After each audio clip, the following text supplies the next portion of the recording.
அந்த தீபத்தூணில் போய் தீபம் ஏற்றினால் உங்கள் குடி மூழ்கி போய்விடுமா என்று நான் கேட்கிறேன். இந்த அரசாங்கத்திற்கு என்ன கேடு என்று நான் கேட்கிறேன். இவ்வளவு நாள் பண்ணாத இன்னைக்கு ஏன் பண்ணணுங்கிறது தான் கேள்வி. எலெக்ஷன் இன்னும் 3 மாசத்துல இருக்கக்கூடிய ஏன் என்ன பண்ணக்கூடாதா?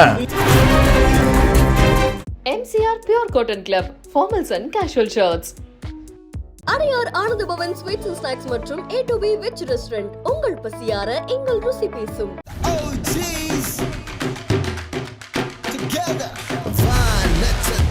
இந்த அரசு நாத்திகவாத அரசு. ஓட்டுக்காக இந்துக்களிடம் வந்து கையேந்தும் போது இந்து புராணங்களில் எங்களுக்கு நம்பிக்கை இல்லை.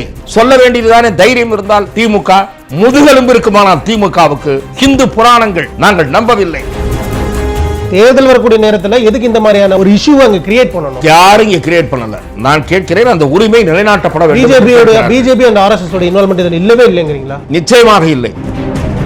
நான் கோயிலுக்கு போகிற வழியில் நீங்கள் பேரிகேடை போட்டு வச்சுருந்தீங்கன்னா எல்லாருமே 10 பேரும் அமைதியாக இருப்பானா? 4 பேர் பேரிகேடை தள்ள தான் தருவான். அவனை கைது பண்ணுங்க.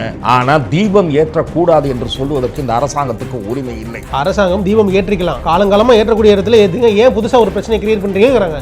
அரசாங்கம் தடை போடுகிறது. அந்த தடையை நாங்கள் ஏற்கவில்லை என்று பெருவாரியான இந்துக்கள் பக்தர்கள் விரும்புகிறார்கள். பிஜேபியும் ஆர்எஸ்எஸும் விரும்புதுன்னு சொல்றாங்க. எடப்பாடி பழனிசாமி ஆன்மீகவாதிகளுடைய உணர்வுகளுக்கு மதிப்பளியுங்கள் என்று அறிக்கை வெளியிட்டிருக்கிறார். அவரும் ஒரு திராவிட இயக்கத்தின் தலைவர் தான். பிஜேபியோட கூட்டணி இருக்கிறதுனால அப்படி பேசலாம் இல்லையா? அப்படி அல்ல. ஏன் உச்சநீதிமன்றத்துக்கு அப்பீல் போட்டுமே சார், போயிட்டு தீர்ப்பு வரட்டுமே, அதில் பார்த்துட்டு ஏற்றிக்கலாம் இல்லை? எப்போ வேணால் ஏற்றிக்கலாமா? ஒரு வாரம் கழிச்சு 10 நாள் கழிச்சு ஏற்றிக்கலாமா? ஒரு பக்கம் ஆன்மீக டிராமா போட்டுக் கொண்டிருக்கிறீர்கள், இன்னொரு பக்கம் ஈவேரா பஜனை பாடிக்கொண்டிருக்கிறீர்கள். இதுதான் திராவிட மாடல் லட்சணமான்னு நான் கேட்கிறேன். உங்களுக்கு பக்ரீத்துக்கு வாழ்த்து சொல்ல தெரியுது, ரம்ஜானுக்கு வாழ்த்து சொல்ல தெரியுது, தீபாவளிக்கும் விநாயகர் சதுர்த்திக்கும் கிருஷ்ண ஜெயந்திக்கும் வாழ்த்து சொல்ல மாட்டீங்களா? எனக்கும் சேர்த்து தான் நீங்கள் முதலமைச்சர். சார் வணக்கம். திருப்பரங்குன்றம் இஷ்யூ கிட்டத்தட்ட நீதிமன்றத்துக்கும் தமிழ்நாடு அரசுக்கும் ஒரு போர்க்களம் போல போயிட்டுருக்கு அப்படின்னு சொல்லலாம். எப்படி பார்க்குறீங்க? அதாவது திருப்பரங்குன்றம் என்பது அறுபடை வீடுகளில் மிக முக்கியமான திருத்தலம். முருக பக்தர்கள் நாடு முழுவதும் இருக்கக்கூடிய முருக பக்தர்கள் வழிபடக்கூடிய குறிப்பிடத்தக்க தலங்களில் பழனிக்கு எப்படி முக்கியத்துவம் உண்டோ அதே போல் திருப்பரங்குன்றத்திற்கும் முக்கியத்துவம் உண்டு, திருச்செந்தூருக்கும் முக்கியத்துவம் உண்டு. ஆகவே அன்றைக்கு கார்த்திகை தீப திருநாளன்று அங்கே தீபத்தூணிலே தீபம் ஏற்றுவதற்கு பக்தர்கள், உள்ளூர் பக்தர்கள், வெளியூர் பக்தர்கள் எல்லோரும் திரண்டு வந்திருந்த நேரத்தில் அந்த காட்சியை காண வேண்டும் என்று நீதிமன்றத்தில் போய் அதற்கு ஒரு உத்தரவை பெற வேண்டிய நிலை இருப்பது என்பதே ஒரு அவலம். அதன் பிறகு நீதிமன்ற உத்தரவை நிறைவேற்ற வேண்டிய காவல்துறையும் மாவட்ட நிர்வாகமும் அதற்கு அனுமதி மறுத்து திரண்டிருந்த பக்தர்களை கோயிலுக்கு அருகே கூட போக விடாமல் பேரிகேடெல்லாம் போட்டு தடுத்து அவர்களை அச்சுறுத்தி கலைந்து போகுமாறு செய்து இந்த மாதிரியான உபாயங்களை கையாண்டு அதன் பிறகு நீதிமன்ற உத்தரவை அமுல்படுத்தவில்லை என்று போய் நாங்கள் மேல்முறையீட்டுக்கு போகிறோம் என்று அரசாங்கம் சொல்லி மேல்முறையீட்டு வழக்கு அடுத்த நாள் எடுக்கப்பட்டது. 2 நாளும் தீப திருநாட்கள். ஏனென்றால் ஒரு வெவ்வேறு பிரிவினர் வெவ்வேறு நாட்களை அனுசரிக்கிறார்கள். வைணவர்களுக்கு இல்லையே கூட 2 நாட்கள் உண்டு. ஆகவே அடுத்த நாள் நீதிமன்றம் கண்டனம் தெரிவிக்கிறது. நீங்கள் எப்படி இந்த மாதிரி வருகிறீர்கள், ஏன் செயல்படுத்தவில்லை, சிஎஸ்எஃப்ஐ அனுப்பியதற்கு காரணம் நீங்கள் ஒத்துழைக்காதது தான் என்றெல்லாம் சொன்ன பிறகு அதன் பிறகும் தீபத்தை ஏற்ற அனுமதிக்காமல் நாங்கள் உச்ச நீதிமன்றத்தை அணுகப் போகிறோம் என்று ஒரு அரசாங்கம் 3 நீதிபதிகளுடைய கருத்தை துச்சமாக மதிக்கிறது என்று சொன்னால் இந்த அரசாங்கத்தினுடைய ஆணவ போக்கு. ஏன் உச்சநீதிமன்றத்துக்கு அப்பீல் போட்டுமே சார், போயிட்டு தீர்ப்பு வரட்டுமே, அதில் பார்த்துட்டு ஏற்றிக்கலாம் இல்லையா? இல்லை, எப்போ வேணால் ஏற்றிக்கலாமா? ஒரு வாரம் கழிச்சு 10 நாள் கழிச்சு ஏற்றிக்கலாமா? இந்த அரசு நாத்திகவாத அரசு. எங்கள் கட்சியிலும் இந்துக்கள் இருக்கிறார்கள், எங்கள் கட்சியிலும் மலைக்கு போகிறவர்கள் இருக்கிறார்கள் என்று தேர்தல் நேரத்தில் பேசிவிட்டு மற்ற சமயங்களில் நாத்திகவாதம், இந்து தர்மத்தை இழிவுபடுத்துவது, சனாதன தர்மத்தை இழிவுபடுத்துவது, இந்து கடவுள்களுடைய புராணங்களை நம்பிக்கை இல்லை என்று தங்களுடைய மேடையில் சிலரை பேசவிட்டு அதை வேடிக்கை பார்ப்பது என்று திராவிட முன்னேற்ற கழகம் பாதி தீக்காவாகிவிட்டது. அவர்கள் நடத்திய அறிவு சுடர் விட்டு பிரகாசமாக இருந்த திருவிழாவாது அதிலே பாதிக்கு மேல் நாத்திக பேச்சுக்கள், அதை உட்கார்ந்து கொண்டு ரசித்துக் கொண்டிருக்கிறார்கள்.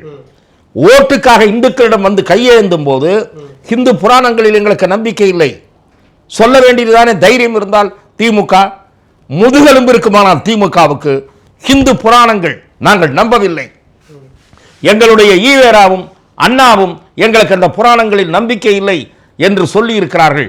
அந்த பாதையை பின்பற்றுகிறவர்கள் தான் நாங்கள் என்று சொன்னால் உங்களுக்கு துணிச்சல் இருக்கிறது, திராணி இருக்கிறது, நீங்கள் பகுத்தறிவு கொழுந்துகள் என்று ஏற்றுக்கொள்ளலாம்.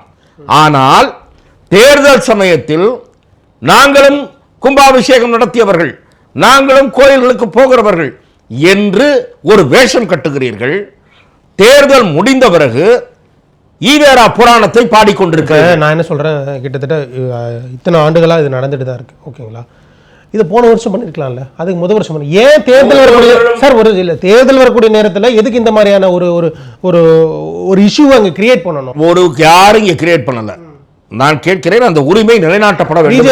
பிஜேபி அந்த ஆர்எஸ்எஸ் ஓட இன்வால்மெண்ட் இதில் இல்லவே இல்லைங்கிறீங்களா? நிச்சயமாக இல்லை. நான் சொல்லுகிறேன், அவர்கள் இந்து அமைப்பு இந்த பிரச்சனையை கையில் எடுக்கிறது என்று சொன்னால் மறுக்கப்படுகிற உரிமையை நிலைநாட்டுவதற்கு கையில் எடுக்கிறது. அதுல என்ன தவறு நான் கேட்கிறேன்? அது சிக்கந்தர் மலை என்கிறீர்கள், தர்கா இருக்கிறது என்கிறீர்கள். மலை சிக்கந்தர் மலையா? திருப்பரங்குன்றம் முருகன் மலை அறுபடை வீடு சிக்கந்தர் மலை என்பது பித்தலாட்ட பிரச்சாரம். நீங்கள் சூட்டுகிற பெயர் இப்போது மதச்சார்பு வேஷம் போடுகிறாரே வெங்கடேசன். திருப்பரங்குன்றத்தில் இருக்கக்கூடிய அந்த மக்களே சொல்றாங்க, எங்களுக்கு இதுல எந்த பிரச்சனைகளும் இல்லை, எந்த உடன்பாடும் கிடையாது. இல்லை அப்படி என்று சொல்வதாக நீங்கள் கட்டுக்கடை கட்டுக்கடை ஒரே நிமிஷம் முடிச்சிடுறேன். அங்க இருக்கக்கூடிய மக்கள் அன்னைக்கு முதல் நாள் கார்த்திகை தீபத்தை அன்னைக்கு அங்க போராட்ட காலத்தில் இருந்தவங்க அரெஸ்ட் பண்ண கூட கை தட்டி உற்சாகப்படுத்தினாங்க. இல்லை அதெல்லாம் நடந்துச்சு சார். இது நான் சொல்றேன் சார், அது உங்களுடைய சித்தரிப்பு. நான் இல்ல சார், இது வந்து நானும் தான் டிவி பார்த்தேன். அப்படி அங்க இருக்கக்கூடிய மக்களும் சரி, அங்க இருக்கக்கூடிய இந்துக்களும் முஸ்லிம்களும் எங்களுக்கு இல்ல எந்த பிரச்சனைகள் இல்ல, நாங்க உடன்பட்டு தான் இருக்கோம், வெளியில இருந்து வர்றவங்க தான் இந்த மாதிரி பிரச்சனைகளை முன்னாடி அப்படி என்று சொல்வது தவறான தகவல். நான் சொல்லுகிறேன், நானும் தொலைக்காட்சியில பார்த்தேன், உள்ளூர் மக்கள் அரசாங்கத்தை எதிர்த்து அரசாங்க அராஜகம் ஒழிக என்று கோஷம் போடுகிறார்கள். முருகா முருகா சரணம் என்கிறார்கள். கந்த சஷ்டி கவசத்தை சாலையிலே உட்கார்ந்து பாடுகிறார்கள். அவர்கள் எல்லாம் வெளியூர்காரர்களா? வெளியூர்காரர்கள் என்று சொல்வது அங்கே இருக்கக்கூடிய திருப்பரங்குன்ற மக்களை நீங்கள் கொச்சைப்படுத்துகிறீர்கள் என்று நான் குற்றம் சாட்டுகிறேன். திருப்பரங்குன்ற மக்கள் அந்த மலை மீது தங்களுக்கு உரிமை இருப்பதாக நினைக்கிறார்கள். ஏன் சார் இந்த அரசாங்கம் மாமிசம் சாப்பிட்றதுக்கு அலோவ் பண்ணுது, தண்ணி அடிக்கிறதுக்கு அடுத்தது அலோவ் பண்ணுவீங்க? என்ன அரசாங்கம் இந்து மத மக்களுடைய உணர்வுகளோடு விளையாடுகிறீர்களா என்று நான் கேட்கிறேன். அரசாங்கம் எப்ப சார் அலோவ் பண்ணுச்சு? இல்ல ஆமா, நீங்க பக்தர்களை தடுக்கிறீங்க, கண்டவனையும் மேல அனுப்புறீங்க. ஆகவே நான் சொல்லுகிறேன் சார், இந்து மத மக்களுடைய உணர்வுகளோடு இந்த அரசாங்கம் விளையாடி கொண்டிருக்கிறது. இதற்கு தேர்தல் நேரத்தில் இந்துக்கள் பாடம் புகட்ட வேண்டும். ஒரு பக்கம் ஆன்மீக டிராமா போட்டுக் கொண்டிருக்கிறீர்கள், இன்னொரு பக்கம் ஈவேரா பஜனை பாடிக்கொண்டிருக்கிறீர்கள். இதுதான் திராவிட மாடல் லட்சணமான்னு நான் கேட்கிறேன். உங்க ஈவேராவுடைய ஈவே ராமசாமி நாயக்கருடைய நாத்திகவாத கருத்துக்கள் தமிழ்நாட்டில் படுதோல்வி தழுவியதன் அடையாளம் தான் சிவாலயங்களில் பிரதோஷ தினத்தன்று பல்லாயிரக்கணக்கான மக்கள் திரளுகிறார்கள். அண்ணாமலையார் திருக்கோயில் தீபத்தை பார்ப்பதற்கு லட்சக்கணக்கான மக்கள் திரளுகிறார்கள். இது ஈவேரா மண்ணல்ல, ஆழ்வார்கள் பூமி, நாயன்மார்கள் பூமி.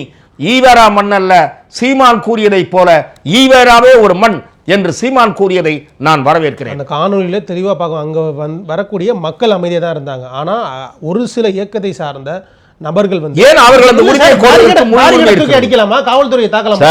பேரிகார்டு நீங்கள் போட்டீர்கள், கோயிலையே நெருங்கக்கூடாது என்று தடுப்பதற்கு காவல்துறைக்கு யார் அதிகாரம் கொடுத்தது? நீங்க வந்து கம்யூனல் கிளாஸ் பண்ணாங்க, ரியாட் வர்ற மாதிரி இருந்துச்சு, அதனாலதான் நாங்க தடுத்தோம் அப்படிங்கிறாங்க காவல்துறையினர். அவர்கள் சொல்வதெல்லாம் கட்டுக்கடை. நீதிமன்ற உத்தரவுக்கு கட்டுப்பட மறுக்கிற காவல்துறை அரசாங்கத்தின் பேச்சை கொண்டு ஆட்டம் போடுகிறது. அங்கு இருக்கக்கூடிய காவல்துறை அதிகாரிகள் பதவி நீட்டிப்புக்காக அரசாங்கத்தினிடம் கைகட்டி சேவகம் செய்யக்கூடாது. மக்களை துன்புறுத்துவது உங்கள் வேலை. நான் சாமி கும்பிட வேண்டும், நான் மலைக்கு போக வேண்டும், நீ யார் அதை தடுப்பதற்கு?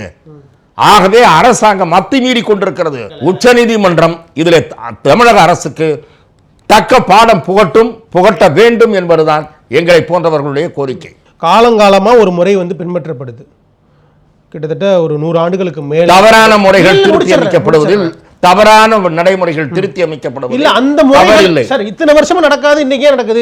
இதுக்கு முன்னாடி கோர்ட்டுக்கு வந்து வழக்கு இருங்க, இருக்கு. இதே வழக்கு மலை இருக்கு. சம்பந்தமாக முடிச்சாரு சார் 1920 தொடக்கத்தில் 20 25 வந்த நீதிமன்ற தீர்ப்புகளே அதற்கு மாறான தீர்ப்புகளும் வந்திருக்கின்றன. அங்க போய் ஏற்றணும்னு அவசியம் இல்லை அப்படின்னு சொல்லியிருக்காங்க. திரு சிவதனுஷ் அவர்களே, தயவு செய்து பொறுமையாக கேளுங்கள். ஒரு தீர்ப்பை தூக்கி பிடிக்காதீர்கள். ஒவ்வொரு தீர்ப்பும் மாறுபட்ட தீர்ப்புகள் வந்திருக்கின்றன. அது உங்களுக்கு தெரியுமா தெரியாதா? ஒரே தீர்ப்பு தான் வந்திருக்கா? மாறுபட்ட தீர்ப்புகளும் அளிக்கப்பட்டிருக்கின்றன. தீர்ப்புகள் இப்போ இவரு சட்டம் பேசிட்டு இருக்கிறாரு உட்கார்ந்து, யாரு? நம்ம சட்ட அமைச்சர் ரகுபதி. அவர் சொல்றாரு, அதுல ஒண்ணு மட்டும் அவர் எடுத்துக்குவாராம். அதே மாதிரி என்ன சொல்றாரு சட்ட அமைச்சர் ரகுபதியும் திமுக வக்கீலும் சொல்றாங்க, இந்த ஆர்டர் சிங்கிள் ஜட்ஜு கொடுத்த ஆர்டர், நீதிபதி ஜெயச்சந்திரனும் இன்னொரு ஜட்ஜும் கொடுத்த ஆர்டர், இவையெல்லாம் மாறுதலுக்கு உட்பட்டவை. அதே போல ஏற்கனவே அந்த மலை சம்பந்தமாக வழங்கப்பட்ட தீர்ப்புகளும் மாறுதலுக்குரியவை, மாறுபட்ட தீர்ப்புகள் வந்திருக்கின்றன. இரண்டாவது, அந்த தீபத்தூணில் போய் தீபம் ஏற்றினால் உங்கள் குடி மூழ்கி போய்விடுமா என்று நான் கேட்கிறேன். இந்த அரசாங்கத்திற்கு என்ன கேடு என்று நான் கேட்கிறேன். இவ்வளவு நாள் பண்ணாத இன்னைக்கு ஏன் பண்ணணுங்கிறது தான் கேள்வி. எலெக்ஷன் இன்னும் 3 மாசத்துல இருக்கக்கூடிய ஏன் என்ன பண்ணக்கூடாது? பிஜேபி இதை கையில் எடுக்க காரணம் தான் கேள்வி. எலெக்ஷனுக்கும் இதற்கு சம்பந்தம் இல்லை. இது இந்துக்களுடைய உரிமையின் சம்பந்தப்பட்ட விஷயம், இந்து மக்களுடைய மன உணர்வுகள் சம்பந்தப்பட்ட விஷயம். பிஜேபி கையில் எடுக்குது, இன்னொரு கட்சி கையில் எடுக்கின்றதுக்கெல்லாம் நான் போக விரும்பல. நான் பேசுவது ஆன்மீகவாதிகளுடைய உணர்வுகளோடு விளையாடாதீர்கள் என்கிறேன். நீங்கள் சிக்கந்தர் மலை என்கிற புது கதையை விடாதீர்கள். சார் இங்க தான் சார் ஆன்மீகவாதிகள் வந்து பேரிகேடை தூக்கி அடிக்கிறாங்க, காவல்துறையினரை தாக்குறாங்க, இதெல்லாம் இங்கே தான் நடக்குது. மத ரீதியாக பேசுவதற்கு நான் தயாராக இல்லை. நான் பேசுவது இந்த அரசாங்கத்தினுடைய நாத்திகவாதம், இந்த அரசாங்கத்தினுடைய ஹிந்து மத துவேஷம் அம்பலப்பட்டு இந்த அரசாங்கம் நிற்கிறது என்று நான் இதை அரசாங்கத்துக்கு உரிமை இருக்குல்ல சார் அப்பீல் போறதுக்கு? தாராளமாக போங்கள். அப்பீலையும் ஏற்றுக்கொள்வீர்களா இல்லை ஐநா சபை வரை போவீர்களா நான் கேட்கிறேன். இந்த முதலமைச்சர் அடுத்து ஐநா சபைக்கு போவாரா? அங்கேயும் தோல்வின்னா ஏன் சார்? உங்களுக்கு பக்ரீத்துக்கு வாழ்த்து சொல்ல தெரியுது, ரம்ஜானுக்கு வாழ்த்து சொல்ல தெரியுது, தீபாவளிக்கும் விநாயகர் சதுர்த்திக்கும் கிருஷ்ண ஜெயந்திக்கும் வாழ்த்து சொல்ல மாட்டீங்களா? எனக்கும் சேர்த்து தான் நீங்கள் முதலமைச்சர். அந்த வகையில் செல்வி ஜெயலலிதா அவர்களின் துணிச்சலை நான் பாராட்டுகிறேன். அவருக்கு இருந்த துணிவு திராவிட இயக்கம் போர்வையில் ஒரு மத சார்பு அரசியல் நடத்தி கொண்டிருக்கிற திமுகவுக்கு இல்லை. திமுக மைனாரிட்டி தாஜா அரசியல் செய்கிறது, ஓட்டு போட்ட இந்துக்களுக்கு எதிராக செயல்படுகிறது, அவர்களுடைய உணர்வுகளோடு விளையாடுகிறது. அதே தீபத்தூண்ல தான் ஏற்றப்பட்டுச்சு தீபம் முன்னாடி அப்படிங்கிறதுக்கு எந்த ஒரு ப்ரூவன் எவிடன்ஸும் இல்லைங்கிறாங்க. ப்ரூவன் எவிடன்ஸ் இருக்கிறது என்பது இன்னொரு தரப்பினருடைய வாதம். நீதிமன்றம் அதை முடிவு செய்யட்டும். இரண்டாவது நீதிபதி இன்னொன்னுமே அது வந்து தீபத்தூணா இல்ல வந்து இல்ல தீபத்தூணா இல்ல அங்க இருக்கக்கூடிய தர்காவையும் திருப்பரங்குன்றம் இந்த மலையும் பிரிக்கக்கூடிய ஒரு எல்லைக்கல்லா அப்படிங்கிற ஒரு கேள்வியும் வைக்கிறாங்களே. என்ன வேணா சொல்லுவீங்க சார் நீங்க? நான் சொல்லல சார், கேள்வி அதுதான் நான் சொல்றேன். அப்படி நான் சொல்றது நீங்க சொல்லுவீங்கன்னு சொல்ல. நாத்திகவாதிகளும் நாத்திகவாத அரசாங்கத்தினுடைய வக்கீல்களும் நாத்திகவாத அரசாங்கத்துக்கு ஒத்துதுகிற போலீஸும் என்ன வேணா சொல்லுவோம். அது கிலோமீட்டர் இருந்தது சார், அதில் எழுதி இருந்ததுன்னு கூட சொல்லுவோம். புதுக்கதை. முருகனே தமிழ் கடவுள் தான், இவங்க வந்து முருகனுக்கு ஹிந்து போரை போத்துறாங்க அப்படின்னு சொல்றாங்க. சார் இவர்கள் என்ன வேண்டுமானாலும் சொல்லட்டும். நீதிமன்ற உத்தரவை மதிக்காத இந்த அரசாங்கம் ஹிந்து விரோத அரசாங்கம் தன்னுடைய ஹிந்து விரோத துவேஷ மனப்பான்மையை இப்போது வெளிக்காட்டி கொண்டிருக்கிறது. நான் மிக ஆழமாக நம்புகிறேன். என்ன நம்புகிறேன்? இந்த அரசாங்கத்திற்கு ஹிந்து மத கடவுள் மீது புராணங்கள் மீது நம்பிக்கை இல்லாத இது ஒரு நாத்திகவாத அரசு, சிறுபான்மையினரை தாஜா செய்து அவர்களை ஓட்டை குறிவைத்து தங்களுடைய அரசியலை ஓட்டிக் கொண்டிருக்கிற அரசு கட்சி என்று நான் பார்க்கிறேன். நீதிமன்றம் வந்து ஒரு 5 to 10 நபர்கள் வந்து வரையும் போய் மேலே ஏற்றிக்கலாம் அப்படின்னு சொல்றாங்க. யாரையுமே அனுமதிக்க மாட்டேன். 5 to 10 நபர்கள் போறது கூட்டமா போய் இப்படிதான் இல்ல 10 பேர், நான் 10 பேரைத்தான் அனுமதிக்க முடியும் என்று ஏன் கமிஷனர் லோகநாதன் சொல்லவில்லை? நீங்கள் கலைந்து போக வேண்டும் என்று ஏன் அதுக்கு அவர் என்ன சொல்றாருன்னா, நீங்க எடுத்த உடனே ரியாட்டா இதை மாத்தணும் ட்ரை பண்ணீங்க சார். அதெல்லாம் ரியாட்டா யாரும் மாத்த ட்ரை பண்ணல சார். காணொலி காட்சியில நம்மளால பார்க்க முடிஞ்சு சார், நிறைய காணொலிகளை நம்மளால பார்க்க முடிஞ்சு. நானும் காணொலி அடிச்சாங்க, போலீஸ் வந்து பிடிச்சு தள்ளுறாங்க. நீங்கள் கலைந்து போகவில்லை என்றால் தடியடி நடத்த நேரிடும் என்று சொல்றாங்க, கைது செய்வோம்னு சொல்றாங்க. அதெல்லாம் நீங்க காணொலி பாத்தீங்க. பேரிகேட் தூக்கி அடிக்கப்பட்டதுக்கு பிறகும் காவலர் மீது தாக்கப்பட்டது இதை சொல்றாங்க காவல்துறை. நான் சொல்றேன் சார், நான் கோயிலுக்கு போகிற வழியில் நீங்கள் பேரிகேடை போட்டு வச்சுருந்தீங்கன்னா எனக்கு கோபம் தான் வரும். எல்லாருமே 10 பேரும் அமைதியாக இருப்பானா? 4 பேர் பேரிகேடை தள்ள தான் தள்ளுவான். அவனை கைது பண்ணுங்க. ஆனால் தீபம் ஏற்றக்கூடாது என்று சொல்லுவதற்கு இந்த அரசாங்கத்துக்கு உரிமை இல்லை. அரசாங்கம் தீபம் ஏற்றிக்கலாம், காலங்காலமாக ஏற்றக்கூடிய இடத்துல எதுங்க ஏன் புதுசாக ஒரு பிரச்சனை கிரியேட் பண்ணுறீங்கிறாங்க. புதுசாக ஒரு இடத்துலன்னு கேட்கல சார், அந்த இடமும் எங்களுக்கு சொந்தமானது, தீபம் ஏற்ற உரிமை உண்டு என்பது வாதம். அதை நீதிபதி நேரடியாக போய் ஆய்வு செய்து அதன் பிறகுதான் அந்த உத்தரவை பிறப்பித்தார் நீதிபதி. ஒரு நீதிபதி பிறப்பித்த உத்தரவுக்கு மாற்றாக இன்னொரு அமர்விடல் முறையிடுகிறீர்கள். அந்த அமர்வு கீழே போய் அந்த நீதிமன்றமே பேசுங்க, நீங்கள் இங்கே வந்த நோக்கமே பழுதான நோக்கம்னு சொல்லியிருக்காங்க. இதுவரையும் அந்த மேஜரான தீர்ப்புகள் எல்லாமே இருக்கிற இடத்துல ஏற்றிக்கலாம் அப்படின்னு தானே வந்திருக்கு. திரும்ப திரும்ப நீங்கள் ஒரே கேள்வியைத்தான் கேட்டுக்கொண்டிருக்கிறீர்கள். மாறுபட்ட தீர்ப்புகள் பல வழக்குகளில், குறிப்பாக வழிபாட்டு தலங்கள் சம்பந்தப்பட்ட வழக்குகளில், இந்த இடம் அல்ல, வழிபாட்டு தலங்கள் தொடர்புடைய பல வழக்குகளில் வெவ்வேறு தீர்ப்புகள் வந்திருக்கின்றன. மாறுபட்ட தீர்ப்புகளுமே மேஜரா இங்க இருக்கிற இடத்துல ஏத்திக்கலாம் அப்படின்னு தானே கொடுத்திருக்காங்க. மேஜரான தீர்ப்புகள் வந்தது இந்த இடத்தில் ஏற்றுவதற்கு இப்போது அனுமதி வழங்கப்பட்டு விட்டது. அந்த அனுமதியை நிறைவேற்றுவதற்கு அரசாங்கம் தடை போடுகிறது. அந்த தடை ஏற்கத்தக்கதல்ல, அந்த தடையை நாங்கள் ஏற்கவில்லை என்று பெருவாரியான இந்துக்கள் பக்தர்கள் விரும்புகிறார்கள். அதில் உங்களுக்கு என்ன பிரச்சனை? ஆகவே நீங்கள் உச்ச நீதிமன்றம் போய் பிஜேபியும் ஆர்எஸ்எஸும் விரும்புதுன்னு சொல்றாங்க. பாஜகவும் ஆர்எஸ்எஸும் பற்றி நான் இங்கே பேச விரும்பவில்லை. நான் பேசுவது ஆன்மீகவாதிகள், ஆழமான இறை நம்பிக்கை உள்ளவர்கள். நீங்கள் பேசுவது நாத்திகவாதிகளுடைய குரல். ஆகவே நான் அந்த குரலில் இருந்து மாறுபடுகிறேன். இல்லை சார், இப்போ நேற்று அதானே பார்க்க முடிஞ்சிச்சு. ரைனா நாகேந்திரனும் ஆர்எஸ்எஸ் இயக்கத்தை சார்ந்தவங்க தான் அங்கே இருந்தாங்க. அங்கே இருக்கக்கூடிய இந்துக்கள் உணர்வு மதிக்கப்பட வேண்டும் என்று ஒரு கட்சி தலையிட்டால் அதில் எந்த தவறும் இருப்பதாக நான் கருதவில்லை. அண்ணா திராவிட முன்னேற்றக் கழகத்தினுடைய பொதுச் செயலாளர், உங்களைப் போலவே தமிழ்நாட்டில் ஆட்சி நடத்தியவர் திரு எடப்பாடி பழனிசாமி, ஆன்மீகவாதிகளுடைய உணர்வுகளுக்கு மதிப்பளியுங்கள் என்று அறிக்கை வெளியிட்டிருக்கிறார். அவரும் ஒரு திராவிட இயக்கத்தின் தலைவர் தான். அதை சிவதனுஷ் கவனத்துக்கு நான் கொண்டு வருகிறேன். பிஜேபியோட கூட்டணி இருக்கிறதுனால அப்படி பேசலாம் இல்லையா? அப்படி அல்ல, அவர் ஒரு முதலமைச்சராக இருந்தவர். நீங்கள் தான் அங்கே தேவையற்ற பதட்டத்தை, நான் என்ன சொல்கிறேன், முதல் நாளே அவங்க தீபத்தூணில் ஏற்றிட்டு போயிட்டாங்க சார். போயிடுறாங்கன்னு வச்சுங்க, அமைதியாக இந்த பிரச்சனை முடிய போகுது. இந்த பிரச்சனை இவ்வளவு நீளுவதற்கு காரணம் இந்த அரசாங்கத்தினுடைய பிடிவாதம், அராஜக போக்கு, ஆணவம். இதுதான் இந்த பிரச்சனைக்கு காரணம். அரசாங்கம் இருங்க, ஏன் நீங்கள் ஏற்ற விடலை? அமைதியாக 10 பேர் போய் ஏற்றிட்டு வந்துருங்க. 2ஆம் பேரே தெரியாமல் 10 பேர் போய் ஏற்றிட்டு வந்துருங்கன்னு சொன்னால் ஏன் சார் கேடு? என்ன கேடு வந்ததுன்னு நான் கேட்குறேன். இந்த அர்த்தம் இதை ஒரு ப்ரெஸ்டீஜ் இஷ்யூவாக எடுக்கணுமா? ஈகோ உங்களுக்கு தலை தூக்குதா?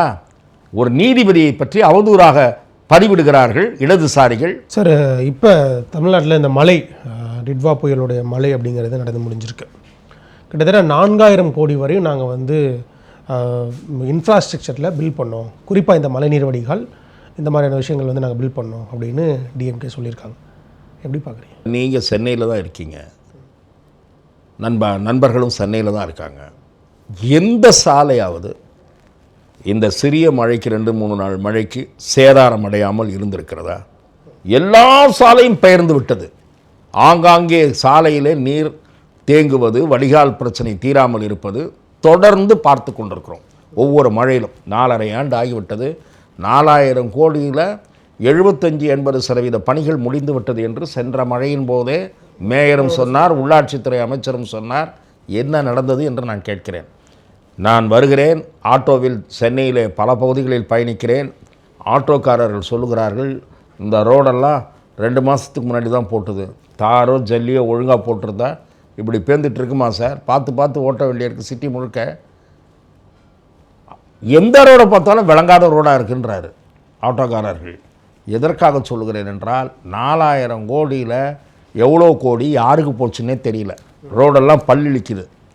மழை நிவாரண பணியில் என்ன நிவாரணம் நடந்திருக்குன்னா, ஒரே ஒரு நிவாரணம் நடந்திருக்கு. அதை குறையே சொல்ல முடியாது. ஒவ்வொரு மழைக்கும் சாம்பார் சாதம் சூடாக கொடுக்குறாங்க தாழ்வான பகுதியில் வசிக்கிற மக்களுக்கு. இதுதான் இந்த அரசாங்கத்தின் நிர்வாகத்தின் லட்சணம்.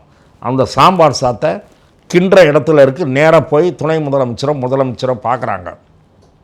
அவங்களுக்கு ஒரு கரண்டியில் எடுத்து தராங்க, சாப்பிட்டு பார்த்து நல்லா இருக்குன்றாங்க. இதுதான் நிவாரணப் பணி, அரசாங்கத்தினுடைய நிர்வாக பணி. 4000 கோடி எங்கே போச்சுன்னு நீங்கள் எல்லாம் சாம்பார் சாத்தில் போச்சான்னு தெரியல எனக்கு. இந்த லட்சணத்தில் ஒரு கவர்மெண்ட் நடக்குது சார். நான் அங்கே எப்படி எங்கே போச்சுன்னு கேட்கல, அந்த அமௌண்ட் ஸ்பெண்ட் பண்ணியிருக்கதும் இப்போ நடக்கக்கூடிய விஷயங்களும் கரெக்டாக இருக்கா அப்படின்னு கேட்குறேன். நான் அதை தான் சிவதனுஷ்ட கேட்குறேன்.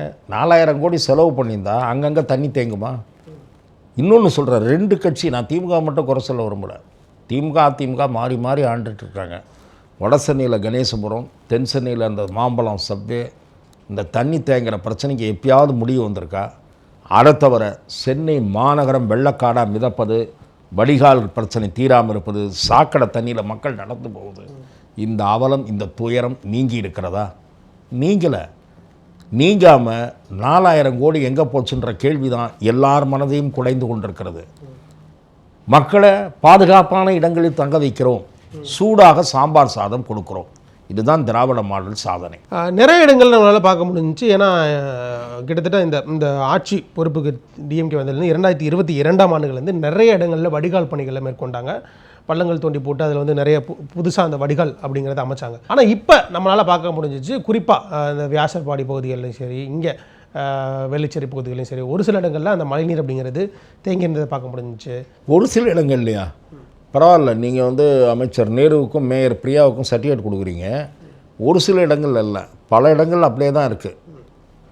நான் ஒரு சில இடங்களில் அந்த பிரச்சனை குறைந்திருக்கிறதுன்னு சொல்லலாமே தவிர, பெரும்பாலான இடங்களில் பழைய பிரச்சனை தான் நீடிக்கிறது. பெரும்பாலான இடங்களில் பழைய நிலைமை தான் நீடிச்சிருக்கு. சாலைகள் போடுவதில் முதலில் வடிகால் பணிக்கு 4000 கோடி, அது என்ன ஆச்சுன்னு தெரியல, அதை விடுங்க.